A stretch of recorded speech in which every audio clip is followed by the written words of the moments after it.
Hi, how's it in the name of Christ? How you doing? It's your girl Cake Karabo. I hope you're good. I hope you're peachy. I hope you're stellar, and I hope you're in a neat little bunch. If you're not, welcome to the party. Let's just get straight into this. I'm just gonna put some caveats out there. Kindly look out for my captions. They're not always accurate. They sometimes use a small g for God.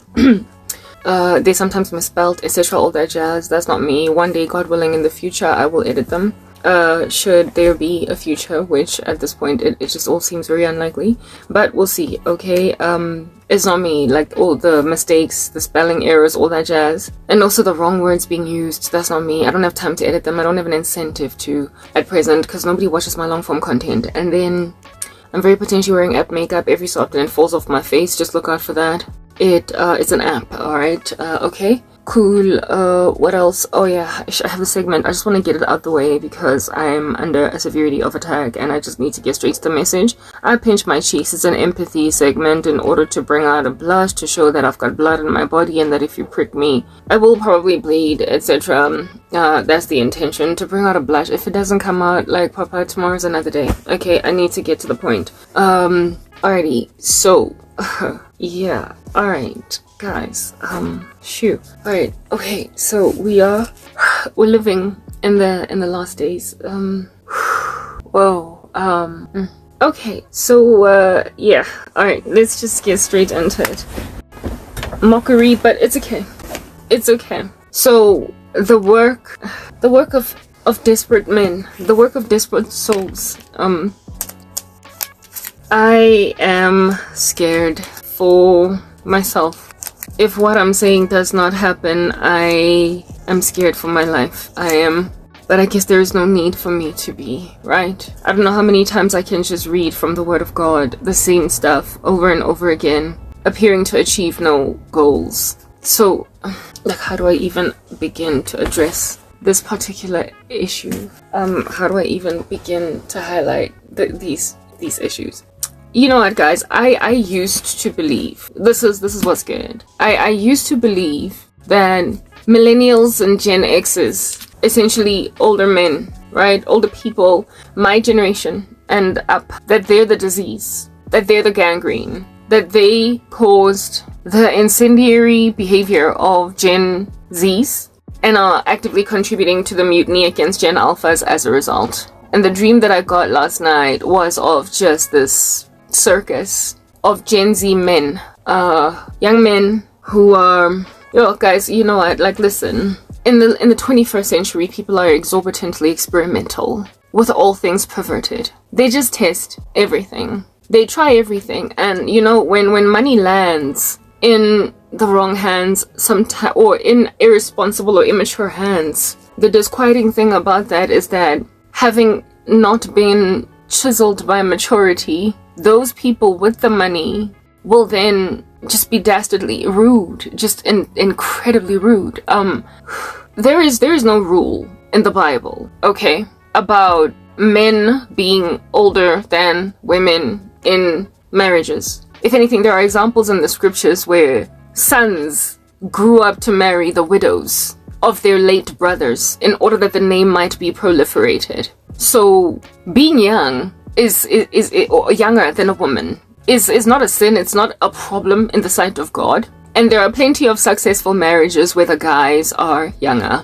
But what needs to be comprehended is that when there is a problem in a generation or an era with the way that people think, then it becomes dangerous for women to be with men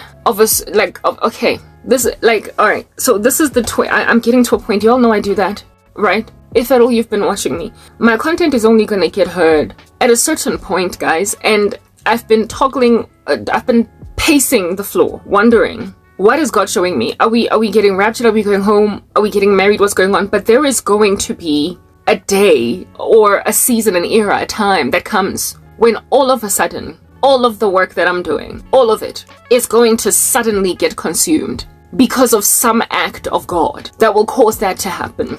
And so therefore, in retrospect, lots of my work is going to get watched in one fell sweep. And all I can do is conclude that that date, that time, that season must be after the rapture, because there are going to be people that are untrusted anymore to hear on the internet, precisely because they're still walking among you. And people are going to know exactly what happened, that Christians got taken. And before the era of deception where excuses are made as to what just happened, there will be a brief time where it is that people are speculating that this was the rapture. And so they are going to consume any and all social media content of everyone that left, everyone that disappeared. That's what I'm speculating. Lately, I've been speaking about how it is that we are likely at the rapture, we're close to it.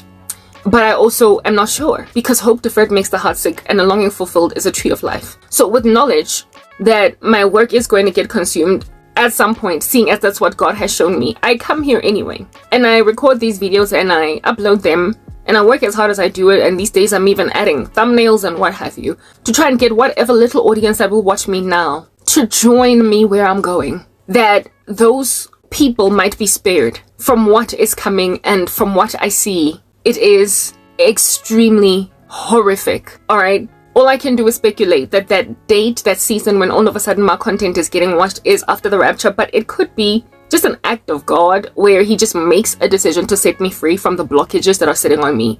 The strange, ominous blockages that are preventing me from getting heard. The strange stuff that's getting me underestimated. The strange stuff that's making people just glide right by my work and not watch it. God could, because he's God, he's powerful, just lift it. So it's one of two things. He could just lift it and we're all still here, and one day I'm happy because my content is getting viewed. But from what the Lord showed me, my content is going to get viewed as a feast. It's going to be a consumption like at a buffet, where all of a sudden you're just watching everything in one fell sweep. And he did make it known that it will be succeeded, that feasting, by an event, by something that happened that would have caused that feasting to a point of causing retrospective viewing of my content because of digging up of prophecy, interest in what this woman said about this time that we're in. So all I can assume is that it's the rapture. And so therefore everything that I've basically been shown about what's going to happen in the tribulation and in the millennial reign will all of a sudden garner interest in people. And so they will watch me. So the stuff that I'm saying now, sometimes I get discouraged and I feel like, what's the point? What is the purpose of me speaking these things? Because I'm trying to inspire wisdom and a stayed hand. I am trying to disincentivize, discourage, essentially, worthless pursuits of my person and worthless endeavors of wicked people in their futility, given that it is soon going to be blown out the water and the individuals in questions are going to feel it just excruciatingly foolish for having done the things that they did to, never mind me, but Christians at all, in a spirit of no one is coming for them. I just opened the Bible right now to 2 Timothy 3. I also want to read potentially maybe in is it 1st or 2nd Thessalonians? I think it's 2nd Thessalonians and 1st, frankly. Okay, 1st and 2nd Thessalonians. The general climate of the human race at the time of the rapture, or at the time just before the rapture, or in the time of the end. That's what I'm trying to get at this point. That you might hopefully, if you're listening, because right now I'm getting listened to by some pretty ominous, dastardly, disgusting people that are making an observation of the scantily perused nature of my content, and granted the underestimation I am enduring therefore as a result, are freaking experimental with me in a space where they feel kind of entitled because, I mean, it's just a test, I'm just experimenting, and besides, it appears that nobody's coming for this woman, and so they're experimental, and these experiments are excruciating to come to comprehend, because it's like, what is with the disrespect? Yo, at the end of the day, I might be underestimated, but I do have my own faculties that are intact. I have much of my own things going on in my mind,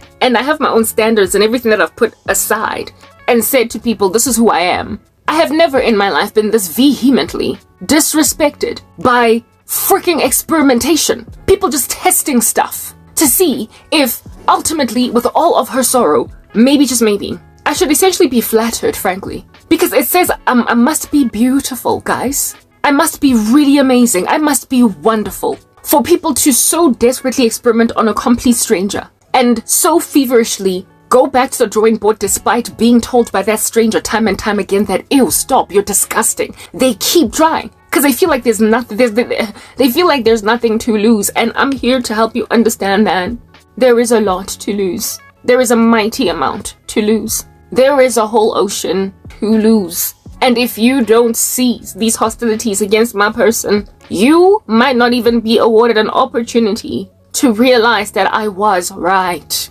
Because there's just a thing about ticks and pests that are preventing the work of God, discouraging God's people, that makes God just move them out the way. So you might not even be given that day of the Lord. You might not be given that rapture. You might not be given the opportunity to come and realize that, oh goodness, I was so freaking stupid. I was dumb. I was whack, wayward, recalcitrant. Like, you might not even be given the shot. That's what I'm getting at. And at this point, I could not give a rat's behind what happens to these people. But what is imperative to gauge is that the affliction is real, it's alive, and the discouragement is also real and alive. And the sense of the disrespect, I mean, goodness gracious, for me, it's the disrespect for me. Like, just the disrespect of what it is that I am, what it is that I've proclaimed on the rooftop time and time again, repetitively. I am, who I stand with, what I will and will not take in my stride. It is essentially clear that I am no nonsense. And yet, because of my life, people keep on experimenting. I must be freaking spectacular. I must be wonderful. For people to so exquisitely squander their souls over trying to see if they can't get something to give with this woman, given that nobody's coming for her. If at all a woman is worth your soul, she must be hella freaking spectacular. But at the end of the day, I'm just a vessel for God, being pushed to the end of herself in irritation. Do you understand what I'm saying? Trying to snatch from the flames of hell the very dastardly audience that is listening to me today. That's not the right ears, but the only ones described in 2 Timothy 3 that will in the last days be keen on listening to a struggling female you have been predicted and prophesied about. And so all I can do is go into 2 Timothy 3 and explain just what is going on. What is that phenomenon? What grain? What random weird groupthink are you walking in? And how specifically and particularly and accurately it has been prophesied long ago that there would be people like you. But on the receiving end of it as that person, I'm sorry, it's easier said than done. For me to have seen this coming, for me to have gone in the scriptures, read them, and therefore anticipated that such a thing as this would happen, does not make it any easier when it does happen. Just the fact that I'm forewarned and so therefore forearmed does not make it less disrespectful. It does not make it less hard to take in my stride. It does not make it less offensive, insulting, degrading, disintegrating. It does not make it any less obtuse on the part of those partaking in it. Albeit being predicted, it does not make it any less rough to take in one's stride. So I am livid, as I am constantly livid, but every so often I come some days less frantic, less frenetic than I am today. I am out of my mind annoyed with certain behavior, and this thing, it just confirms that we're at the end, guys. Because I've been saying, and I did a video just about a couple of days ago where I was speaking about how it is that I wanted your children, I wanted the youth, I wanted the Gen Zs, that I might spare them from being as dumb as millennials have become, that I might spare them from ending up the wicked freaks that Gen Xers are. I tried to get to them, but I couldn't, because rugs were pulled from underneath their feet, and now they are just a conglomerate of wicked little children out here making like their older brothers, their moms and their dads and grandmothers. I apologize, just the disrespect. Okay, give me a second. Okay, we've returned. I'm back. I've calmed down a little bit. I was doing some edits. Listen, alright. Hotelwa. 1997. Delel. Like, just blom. Disrespect, ne? Like, I don't understand. One second. Okay, so let's just get back to basics, rudimentary, elemental basics. The Lord created woman for man. Man was created first, and then the Lord said, it is not good for man to be alone, therefore I will make him a helper suitable. He then formulated Eve out of Adam's rib. Adam then, when Eve was around, he then said, this at last is bone of my bone, flesh of my flesh. I will name her woman. Her name is Eve. So necessarily, because of that order of events all throughout history, women have tended to be younger than men in relationships. But it is not because that's how God would have it be.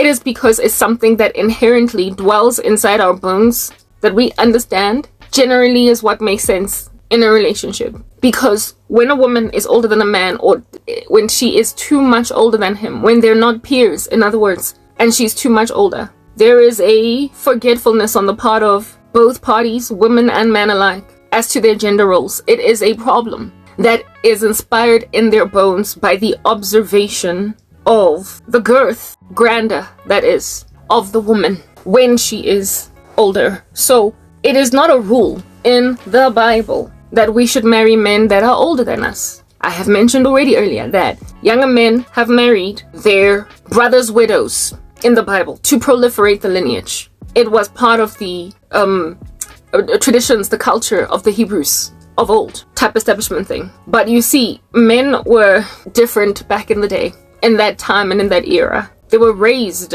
in a thorough comprehension of the patriarchy and what their role and purpose were. Plus, women generally were not making their own anything.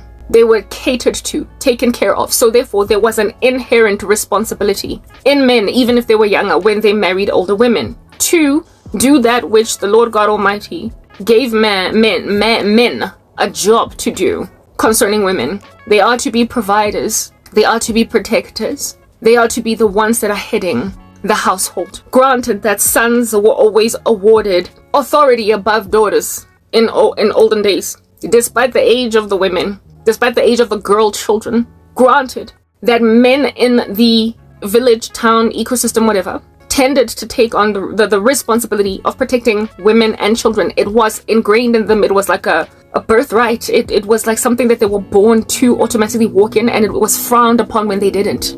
They therefore aspired towards it. It therefore was not that problematic for a woman to be with a younger man, because this man would automatically protect, provide, and lead a household in spite of his age, given that little boys were leaders even above their older sisters. Given that men were raised up to be that thing in communities, it was a societal norm. So it was feasible then for an older woman to end up married to a younger man, especially in the whole interstate succession model of proliferating the lineage of the older brother that was supposed to be the baton. It's a whole thing. Do you understand what I'm saying? Like, even the story of Ruth and Boaz, even though Ruth was younger than Boaz, much younger, that whole thing blessed Naomi with a lineage of grandchildren because it was a proliferation of Naomi's late son, that which Boaz did. So it's almost as if though Boaz got rid of his own name for the sake of Naomi's son. It's just like a whole thing in that tradition, that culture. So therefore, Naomi could successfully look at Boaz as a son instead of even a son-in-law, if you understand what I'm saying. Anyway, those are old traditions, old customs, and they tended to be that way pretty much across cultures. It's just been that way, not just with the Hebrews, not just with the Jews. But there is this ugly little electric current that ran through modern society that absolutely shattered all that. It destroyed it and blew it out the water. Women raised up and became more feministic. Men raised up and became more misogynistic. They decimated their own roles. They saw it fit to comprehensively disregard what God will have you do. Hence why the Lord would even stipulate in the scriptures that if a man does not provide for his own household, especially members of his own immediate family, he is worse than an infidel and has denied the faith. It's because men started doing stuff like that. And it is also because women, listen to this, okay? Women, out of the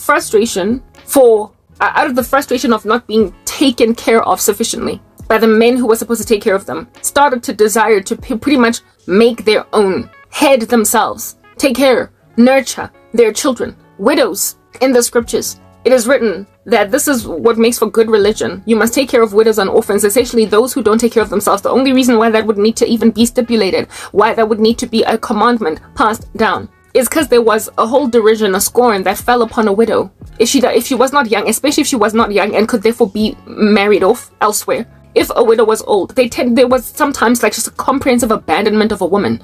If she was not making her own money, if she was not eating, she was considered a burden. She was the scorn of society and derided by those who were around her. The Lord therefore had to implore his people to not do such an evil thing to widows. Take care of them. They're taking care of children who are the future generation. So there had to be laws, rules implanted by God to take care of widows and orphans, because therefore of the sorrow and the struggle of the widows, and women in general also dealing with hard men. Like in the scriptures it is written about Adam's judgment, that you are going to want to rule your wife, that desire to rule a woman, of course then spurred up in the heart of a man who's deceitful above all things and desperately wicked, born dead in trespasses and sins. It brought about issues like abuse. Basically an abuse of authority, abuse of power. God has given you authority. God has given you power to head a household. But then there are certain men who took that out of whack and started hitting some women. They started withholding provision as a means to control, to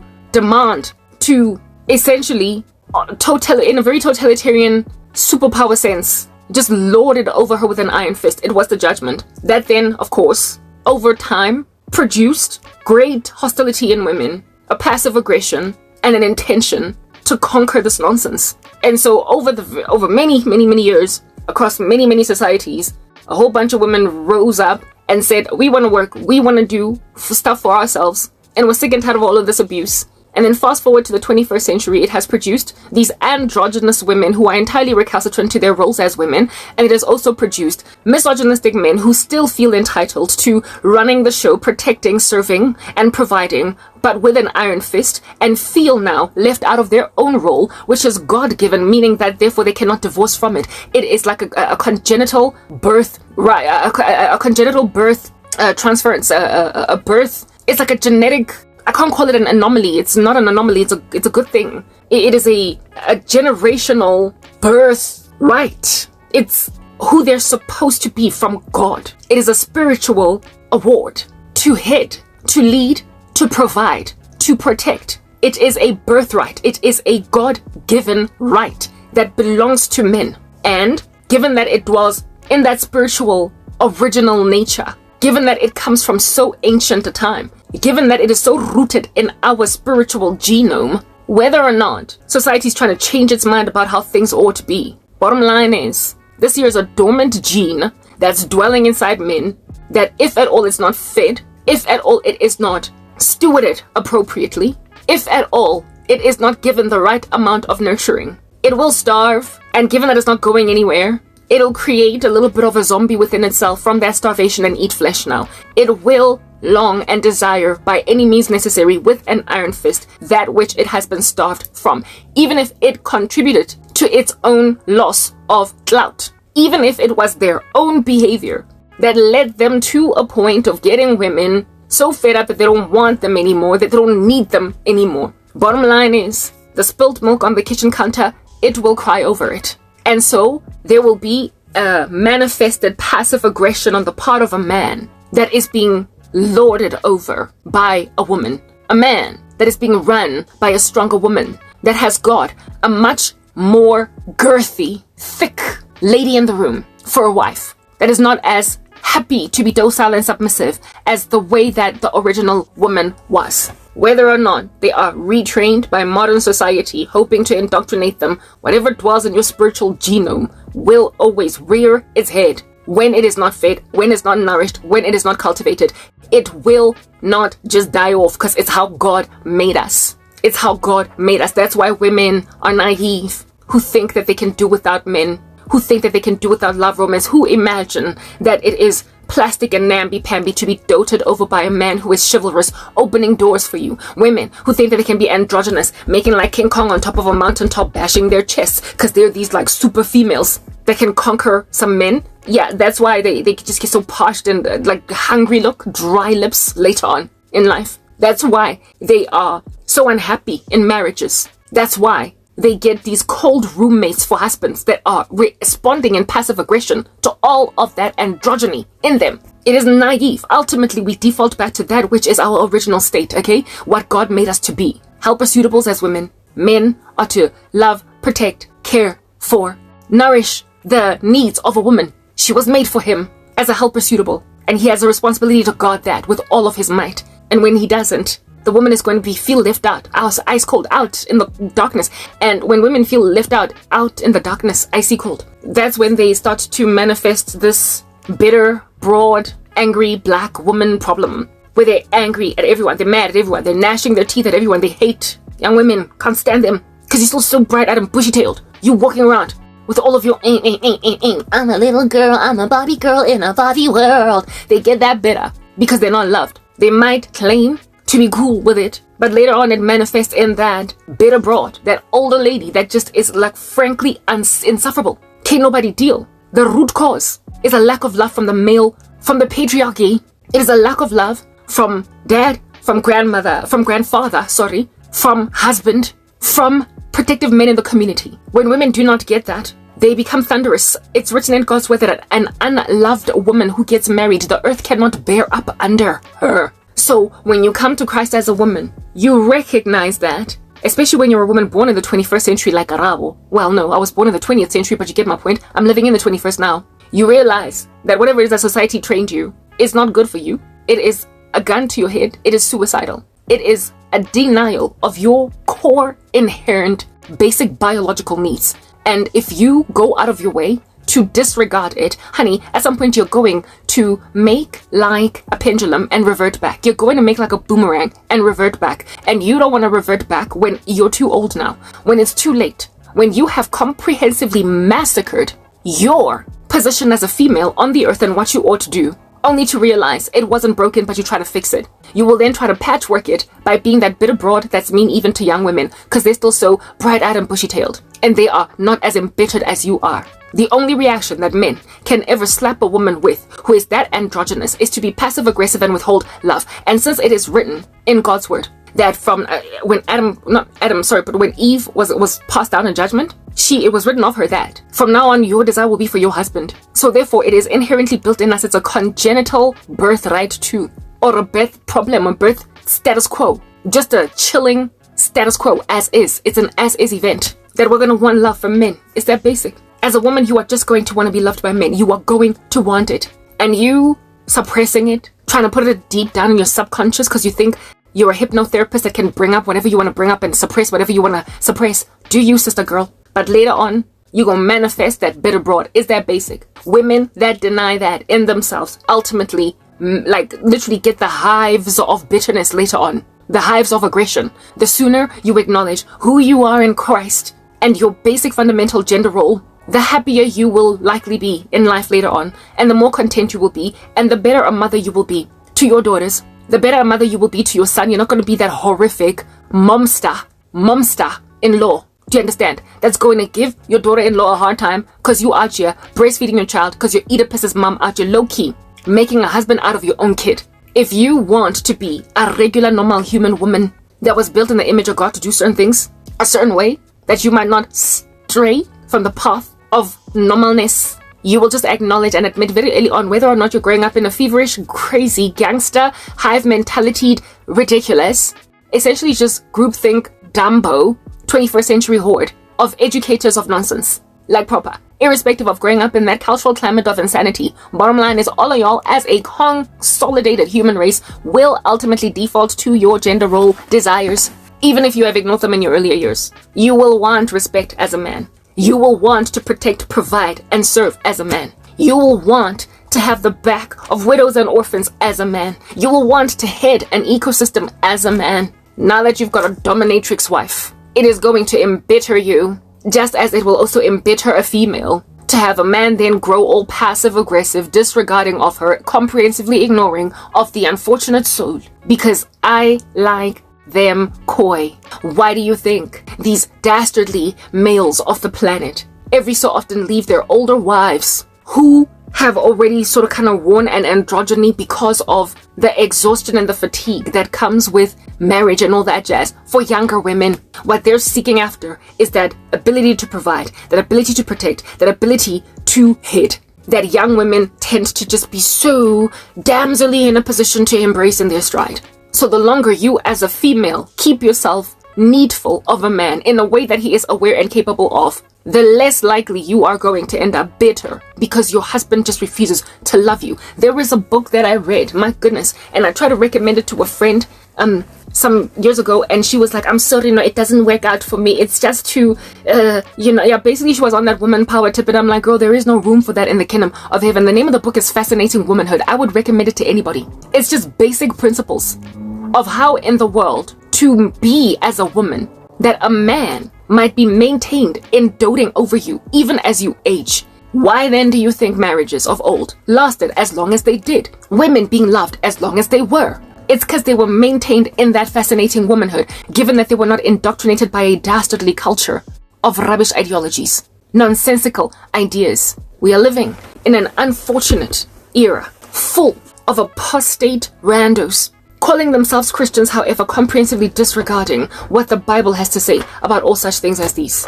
I am not against marrying a younger man. Personally, I don't want to do it, but I do not judge women who do it. What is problematic for me with younger men is the era that I am living in. It is this 21st century that I've been born in that has indoctrinated both men and women, and so it is hugely unlikely, just extremely unlikely, that I am going to be given exactly what I am in dire need of by a little Gen Z, Ben 10, boy toy that is experimental because of the doctrines of demons and destructive heresies that have been passed down to the present generation of men by the gospel of the entertainment industry, the gospel according to Hollywood, the gospel according to Nollywood, the gospel according to SABC, to DSTV, essentially just culture, okay? Like the gospel according to entertainment culture.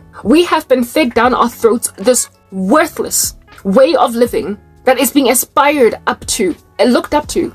The gospel according to YouTube influencer, the gospel according to Instagram influencer, the gospel according to TikTok influencer, the gospel according to whoever is being listened to by millions of people. Whether or not they have wisdom is irrelevant. What's important is the sheer numbers that are happy to hover around the cell phone screens and the television screens of this individual as this. That's all that matters. And if you can get yourself a crowd, honey, you can get yourself respected. And these days, what awards people crowds is not wisdom, but aesthetics, aesthetics, aesthetics. All that which glitters, that's not truly gold. It's how you look, okay? It's your beauty. It's how much skin you're willing to reveal. It's how gargantuan your nether regions are. It is all things that blow up social media content creators' profiles. And so the more cakey your makeup, the more you get viewed. And sometimes these people with this cakey makeup and these gargantuan buttocks are speaking what appears to be wisdom segments in their videos. They speak about relationships. They speak about life matters and big haughty things when they don't have the laundromat in their brains called the gospel of the Lord Jesus Christ according to Matthew, Mark, Luke, John. They do not have God's wisdom, and so therefore what comes out of their mouths is rubbish, and they just run it and run it and run it. However, not first before hooking up a face beat, not first before cinching your waist with some application that is going to cause your background to shake about and move about a little bit because you obviously don't have that skinny waist. Whatever it is, that is a filter you can apply to make yourself look so amazing, so gorgeous, that people will linger on your words slightly more, is what gets you heard these days. And unfortunately, these people, it would be worth the while for them to apply all that filter snitching in of a waist if at all they were coming in the name of Christ, if at all you were drawing an audience to yourself with your cap cut face beat. But like, you've been laundered by the word of God. You have been washed. I personally use cap cut makeup because people, I just like it. It's cute, it's pretty. I could come here without it. I don't think it would make it, like really, I don't get viewed. There's no difference between videos where I am barefaced and videos where I'm wearing makeup. But what I'm trying to explain to you guys is this era of loving of self that is written about in 2 Timothy 3, is now imaginative, that all that is imperative for people to linger onto their words, for them to be, is just beautiful. It's just beautiful. And I mean, there are so many beautiful people on the earth, but they speak so many unbeautiful things. They speak so many just worthless things. If you just look a particular way, you, for the life of you, are going to get listened to. You're going to get watched. And if after being an Instagram model for 5 months and have garnered for yourself 1 million followers, you then decide to do a segment on relationships, now that people know who you are and they're interested on your viewpoint in life, you're going to speak smack rubbish to a bunch of girls that are going to respect your opinion. And never mind girls, but men too. So we all know that women in the 21st century age less intensely than women of old. Can't really explain what's going on over there. Maybe it's all these interventions, it's skincare, it's recognition that the sun is destructive to your face. It is a healthier generation. We are a lot more focused on eating right and working out. So the youth, like teenagers of old, looked a lot older than teenagers of old looked a lot older than the ones today. So too did our parents look a lot older than us at the same age. If you look at the photo side by side of your mother at your age with you at whatever age you are, you will discover that you look a lot younger than your mom. It could also be because of the quality of the camera.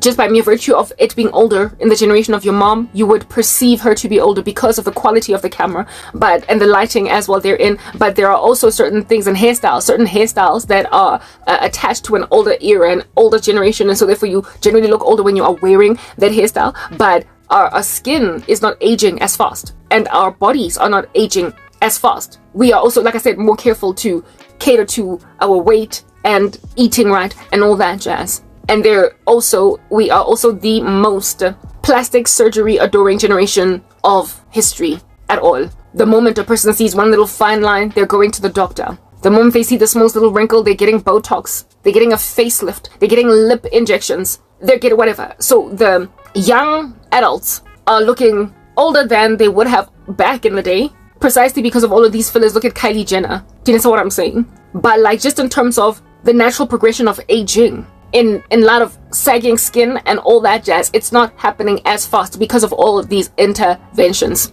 Surgery, never mind surgery, but what is this? Like injections, all these funny things that other people do, whatnot, make you look younger, older.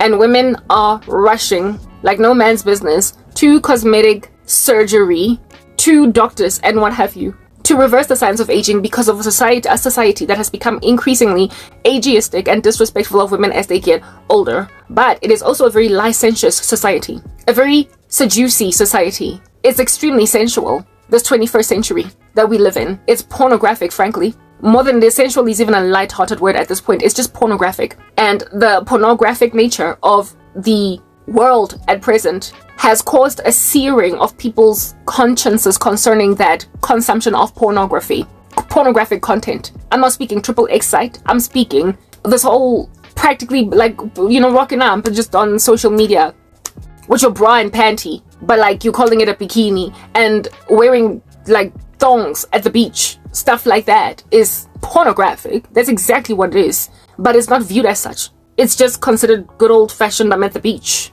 right? And so women being able to now show their bodies are revealing the sculpting, the definition, the lack of cellulite, the tautness of skin, how gorgeous they are because of how much they're always in the gym at even much older ages. Women are competing with their body's glory. And there has been a fad, a trend, a very diabolical one that has therefore reared its ugly head the past decade or two, where it is that older women, in a spirit of wanting to feel like they're still relevant, showing young men and women, just the world at all, that I still look 22 in a bikini. I still look 25 when I'm naked. They are going out of their way to show people that when I take off my clothing, you won't be able to know my age because of how much I'm always in the gym, because of how much with a surgery I've done, how many massages on my cellulite I do, blah blah, all that jazz. I look like this at 52. I look like this at 40. I look like this at 38. You get my point. And usually when they say, look at me looking like this at 39, they tend to be showing you their whole body. And indeed, they sometimes look better than some teenagers because they've been ripping their bodies up in that gymnasium. Congratulations, that is something that we can applaud. I can never ever have any beef with any woman's fitness journey, or man's for that matter. I have mad respect for fit people, mad respect. But there is a very dangerous line that the world has crossed right now, where it is that they've become intensely pornographic, to a point even of women now harassing men in gymnasiums with their cameras that they're using to record all of these gymnasium, sessions of theirs, and then claiming that these men are just salivating over them, ogling, hovering around in a great deal of sorrow. The Bible says, if anything causes you to sin, you must gouge it out, cut it off. But if you're a Christian If you're not a Christian, you're not going to have a natural understanding to gouge out your eye and cut off your hand. Seeing as men are just naturally visual. If at all you go to the gym wearing a thong that covers, that basically is skin tight, a skin tight thong. Because you know these pants that groove up their nether regions, their buttock crack. If you're going to be going to the gymnasium wearing nothing but a thong, because that's like a thong, it's probably like a thong because it draws out all the contours of your body. It does. And then you do a squat in a thong. Are you serious? It's a thong. It's literally a thong. There might be a whole bunch of latex on it, some material, some skin, you know, what do you call it, stretchy material over it. There might be that. We will acknowledge there is some color that is different from your own skin. There is a pink cloth on top of your thong. But nonetheless, if I can see every definition of your body, like your buttock crack, including even your nether region crack, your frontal crack, honey, you are naked. And if you are going to be doing a whole squat, legs spread apart and everything, naked, in front of a man, why wouldn't he not want to have sex? Why? Why wouldn't he get aroused? Why? I mean, why? Why? Like, Papa, if you are doing a squat naked in front of a heterosexual male, why would you not anticipate that he is out just scrolling free porn at the gym? That's exactly what's going on. But I mean, there's no telling any of these women any of this. In this world, they're going to continue in this licentiousness, in this lasciviousness. But if at all it is possible, I can snatch some from the flames to stop doing this thing. Though, I mean, like, going to the gym, it's bad enough going to the gym just wearing regular tights. But then when you go out of your way to make sure that they go right slap bang in the center of your buttock, like, what are you doing? Like, what in the world under heaven are you doing? What are you doing? So, of course, men are going to ogle at that. And if it's not a Christian man, he's not going to go out of his way to wear blinders, a cap at the gym that covers his eyes, and wear some big headphones, hunker down and cycle. Hunker down and lift, like, you know, weights. If at all he can't even work out at home or find another way or go to a male-only gym. A male-only gym. If he's not a Christian man that's going out of his way to cut off his hand and gouge out his eye, he is going to look. And so, of course, there's going to be a particular reaction. So, therefore, there has been a desensitizing, somewhat of a searing of a conscience, if you want to call it that, in humanity at all of us, men and women alike, of pornographic content. Just the inhalation of it is like we've developed a tolerance to it. Like, you know, when you go out in the sun after being in a dimly lit room, how does it do? Your eyes squint? Yeah, that whole squinting, after you've been in the sun for long enough, you stop squinting because your eyes adjust. They develop a tolerance to that light stimuli coming in. And so now you can walk around in the sun with your eyes properly opened. Yeah, well, those pornographic images have initially started out being like, you know, making our eyes squint. Because, whoa, like, what am I seeing? What am I seeing? But then after some time, your eyes develop a tolerance to it and you can just walk right by it, which is why it's so easy. For the level of nudity that you find across university campuses at the mall, the kinds of stuff that people wear, like the very few times that I go out and go to the mall, it's like, how in the world, Mom, have you gone out of the house with your daughter looking like that? These girls walking all over the show. And sometimes I look at the men that are in that mall just to gauge their reaction at this girl that's passing, to see what's going on. And when society is that easily pornographic without anybody wagging their heads at it, then of course then that activity is going to be expected sometimes even of Christians that are not even trying to go out like that. Now, I'm out here trying to rap on at length about my laments concerning younger men. Because of that kind of licentious, heavily pressurizing society where it is that women, in order to feel all approved, feel like they have to strip down, be naked, all that jazz, and then be loved. Older women, in the spirit of not ending up irrelevant, do you understand what I'm saying? All in an endeavor to not be written off as obsolete, are now going out of their way to do such strange stuff as that. You're finding 45-year-olds, 50-year-olds, also wearing those funny little strange things in the gymnasium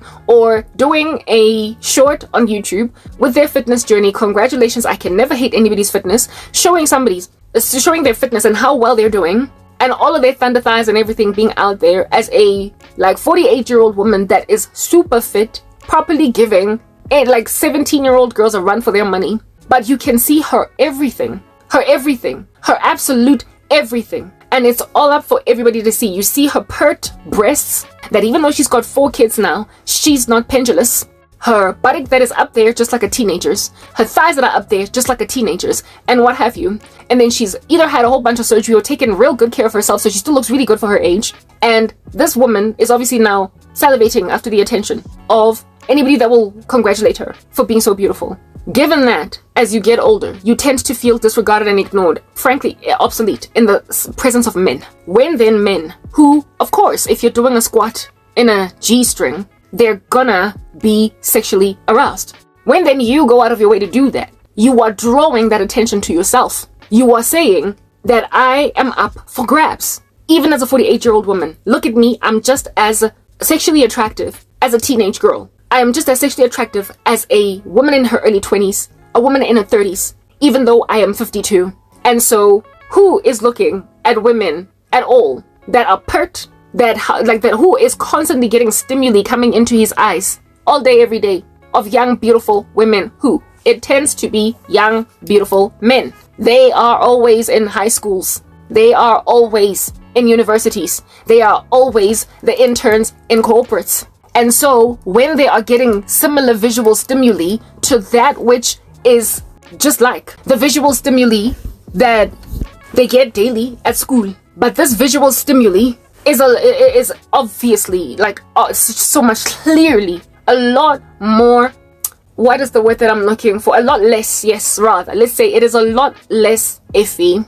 It's a lot less picky. It is a lot more desperate. It is screaming and shouting for attention. It is exhausted from being ignored because it's older. And now it has proven that age ain't nothing but a number. Because look at me be still so beautiful at 45. And look at me still be so gorgeous in my body too at 45. So when then you out here doing the things that a 22-year-old that does not know any better, gyrating in a nightclub on a nightclub dance floor, but at 48, you are giving this dude the same kind of stimuli as the hard to get 22-year-old.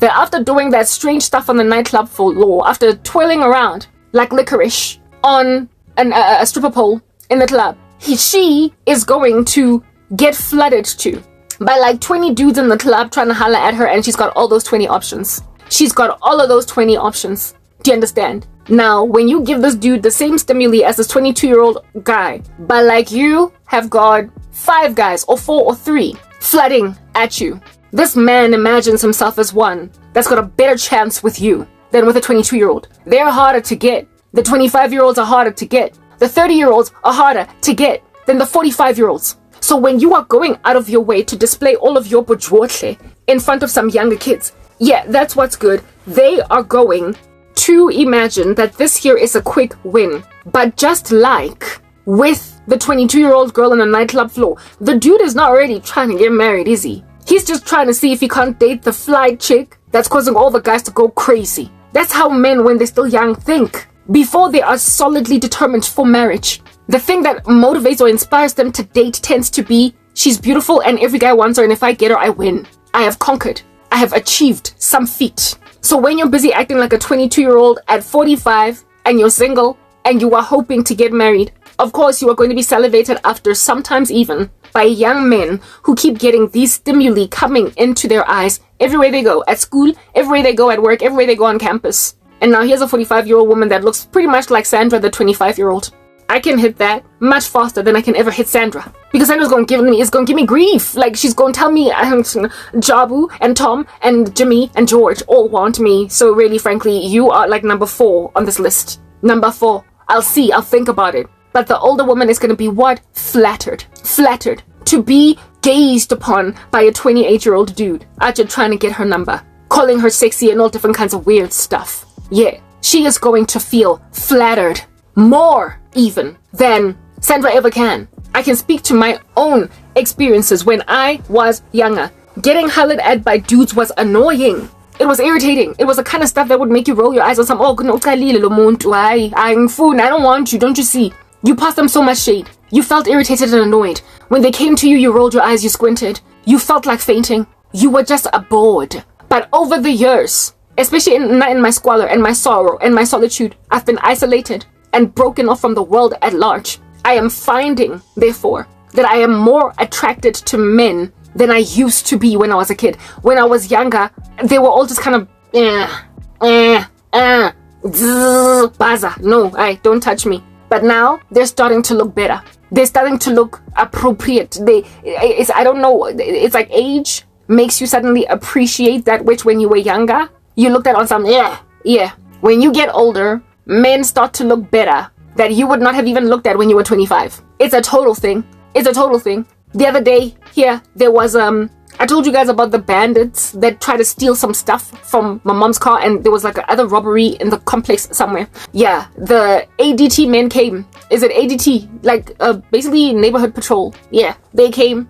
After that alert was made known. It was a lot of them. Like, there was something like 3 cars that came here. And in each car came out like 1.5 men, 2 to 1.5 men. Like some cars, they were like 2 men, and then some cars, 1 man was just driving. Of all different races. Black, there was a black man. There were black men largely, and then there was a white man. There were 2 white men, and then there was an Indian-ish, colored-ish looking man.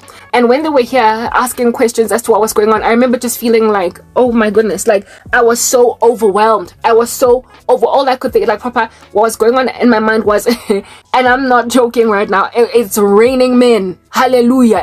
I have not seen men in a minute. My life sucks. I have been hidden from the world. I've been buried. And I live with women. And the presence of men made me feel flustered. Do you understand? They were all men. And they were just oozing manhood. And all of them, I was just like, whoa. Like, I found every last one of them attractive. And the one dude was this big, round, like, flip-flop wearing white dude that looked like he was the boss of everybody. And even I found attractive. There then was one that was hovering around on the fence here on some, so what's going on? Did you find the perpetrator? And I was looking at him as well. Another white man, he was a little, sort of kind of built in his stature, and he had a shaven head. And I was thinking, oh my goodness, there's one there by the wall too. Like, all these men. There was some skinny one. There was a tall, thickish one. They all had different statures. And all I was thinking was, it's raining men. Like, what's going on? There are so many men. Like, oh my God, there are so many men.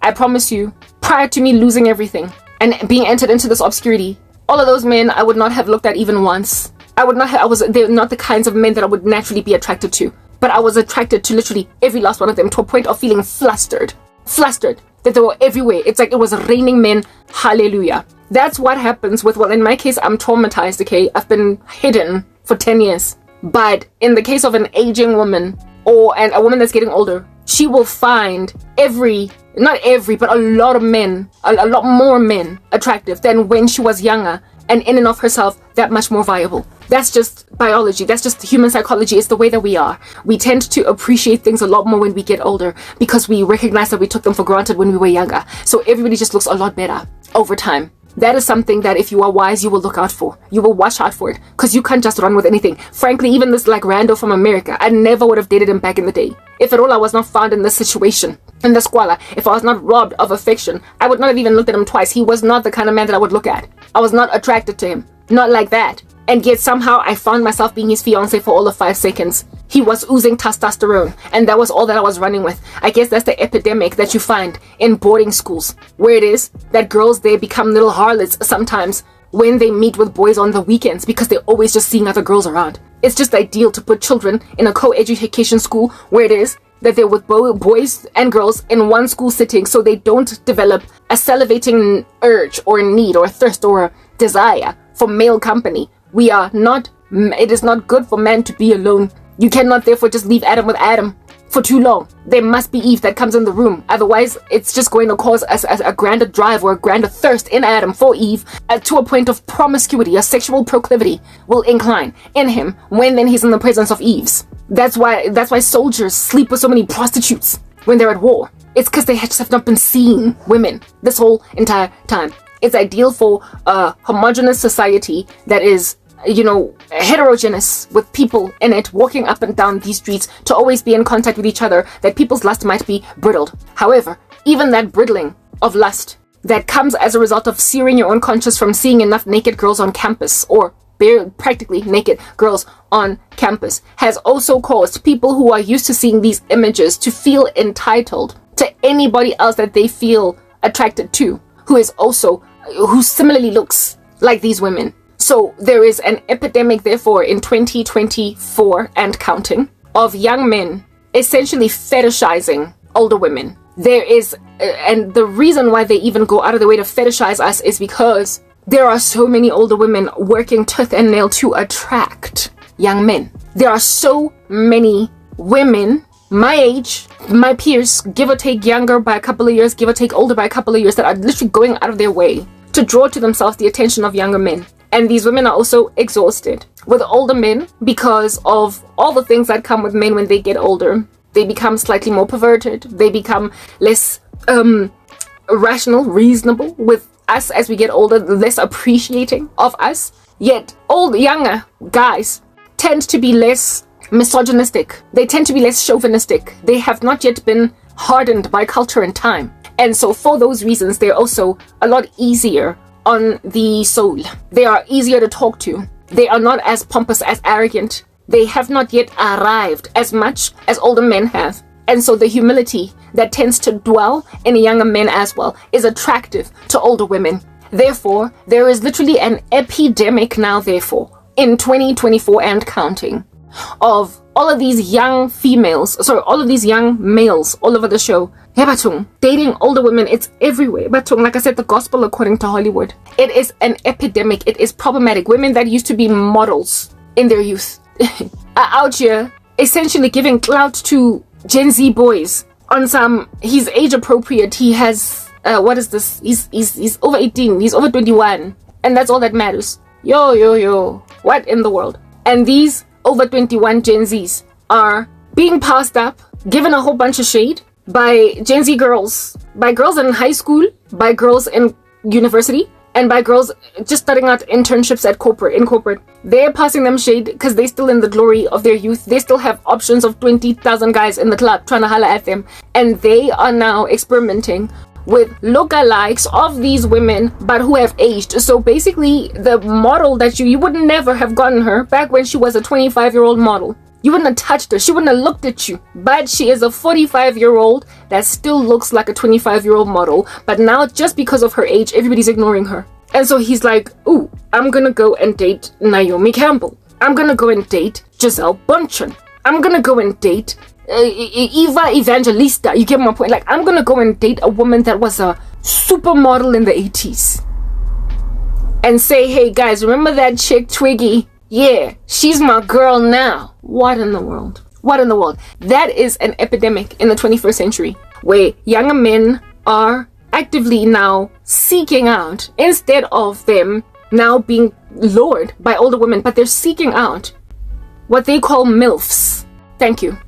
MILFs, like sexually attractive older women that were hot and bothered when they were kids, that were the envy of every woman and the desire of every man when they were 26. But now people are out there in these streets properly trying to ignore the chick. So I'll take her because I want to be able to front in front of my boys the fact that I banged a 90s supermodel. The fact that I banged an early 2000s supermodel. I banged an 80s supermodel. I'm out here dating Twiggy. Like what? And Twiggy's feeling flattered, except she's a fetish. She's feeling flattered, except she is a fetish. There is this epidemic of older women walking around with younger men. Gaps ridiculous. Like, look at Kim Kardashian. In my country, Ayanda Tabete.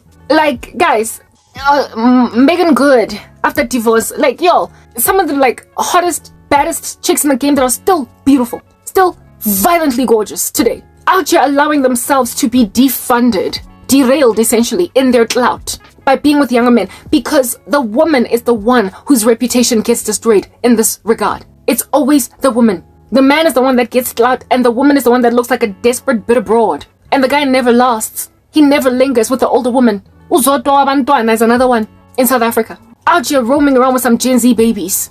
Roaming around with some like barely 18-year-olds. Roaming around with some 27-year-olds as a 43-year-old woman. What are you doing? While that was normal and okay in olden days, the reasons are different today for why it is therefore that it's not normal today. It's not okay today. Because men are not maintained in their patriarchal mindset.